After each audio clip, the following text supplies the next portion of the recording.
রাজধানীর রামপুরা বাড্ডা এলাকায় শিক্ষার্থীদের সাথে পুলিশের সংঘর্ষ হয়েছে। দর্শক, সেখানে আছেন আমাদের সহকর্মী ফরুক বাবু। আবারও যোগাযোগ করার চেষ্টা করছি। বাবু, সংঘর্ষের সবশেষ কি তথ্য আছে আপনার কাছে?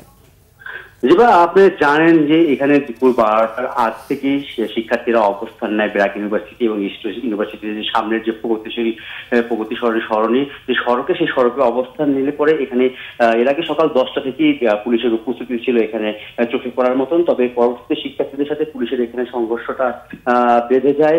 এক পর্যায়ে পুলিশের সাথে যোগ দেয় স্থানীয় যা ইউনিট ছাত্রলীগ আওয়ামী লীগের লোকজন। পরবর্তীতে শিক্ষার্থীদের সাথে ধাওয়া পাল্টা দেওয়ার এক পর্যায়ে রামপুরা ব্রিজ এলাকা সম্পূর্ণ শিক্ষার্থীরা যখন এখানে এসে পুলিশের সাথে করে বিটিভির সামনে থেকে পুলিশ যখন তাদের উপর টিয়ার সেল এবং সাউন্ড গ্রেনেড নিক্ষেপ করতে থাকে, এদিকে সেই মুহূর্তে রামপুরা বাজার এলাকা থেকে আমরা দেখতে পেয়েছিলাম যে শিক্ষার্থীদের আরেকটি শিক্ষার্থীরা আন্দোলনকারী কোটা সংস্কার আন্দোলনের শিক্ষার্থীরা তারা সেখান থেকে এসে পিছন থেকে পুলিশকে আবার হামলা দেয়। পুলিশ আসলে উভয়মুখী সেই হামলার মাঝখান থেকে দীর্ঘ সময় চলা প্রায় 2 ঘন্টা সেই হামলার সংঘর্ষের পরে ইতিমধ্যে ছত্রভঙ্গ করতে পুলিশ শিক্ষার্থীদের ছত্রভঙ্গ করে তারা হাতিরঝিল এলাকার মধ্যে ঢুকেছে। মহানগর পর্যন্ত শিক্ষার্থীরা পুলিশ তাদেরকে টিয়ার সেল নিক্ষেপ করে রাবার বুলেট নিক্ষেপ করতে নিয়ে গেছে। এদিকে রামপুরা ব্রিজ এলাকাতে আবার শিক্ষার্থীরা তাদের স্থানে নিয়েছে।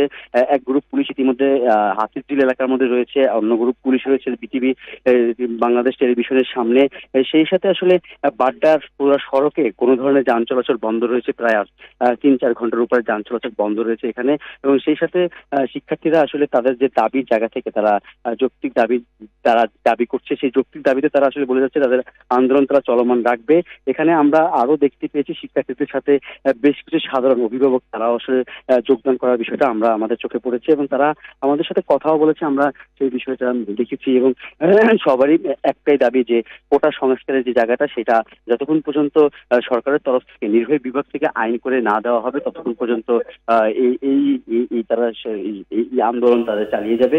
এবং সেই সাথে তারা তাদের শিক্ষার্থী হত্যার যে জায়গাটা মারা গিয়েছে 6 জন, সেই 6 জনের বিচার লাশের সেই 6 জন।